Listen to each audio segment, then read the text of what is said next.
Hello everybody and welcome back to Art Smart.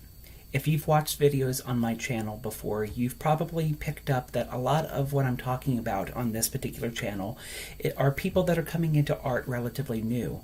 I hope to get people excited about art and give you the tools that you need in order to get more and more interested in art. So I really do cater a little bit more towards people that are getting started with their art hobby as opposed to people that are diehard art fans.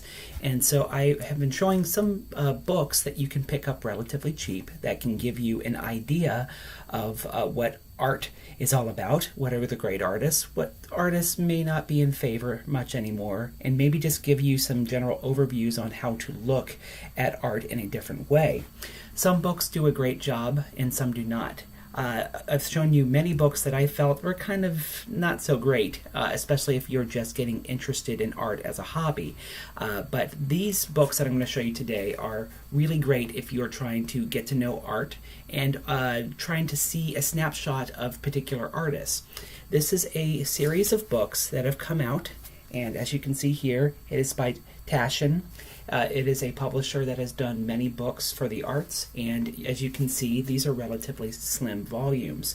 You can pick up these volumes for about $10 when you are at a local bookstore, and I oftentimes see these actually secondhand for like $1.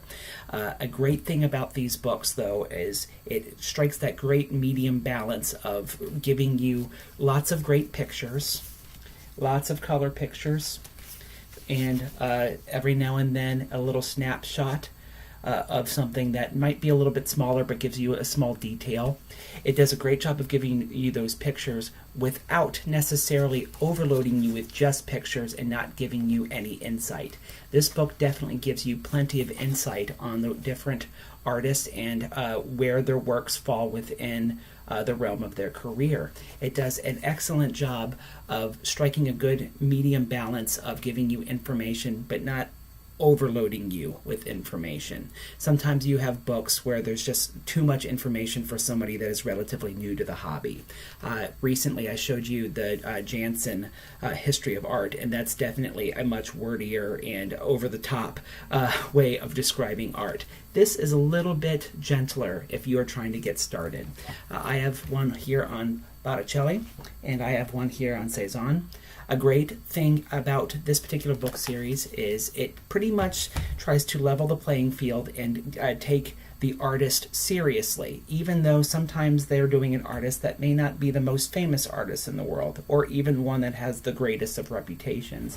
A great example would be Botticelli here, who used to be quite famous, but now a lot of people find a lot of his work kind of passé. But this book still takes him very seriously. It goes over his works and talks about it on a critical level and also on a historical level. So these are great snapshots into these artists. They're not very long and they're not very expensive, so it's a way to pick up little artists here and there and just learn bit by bit without spending tons of money. And you also get really great pictures to look at because they have high quality photographs, and they even sometimes give you little snapshots of the artists on the back, which I think is kind of cool, so you can kind of know who it is that you're learning about.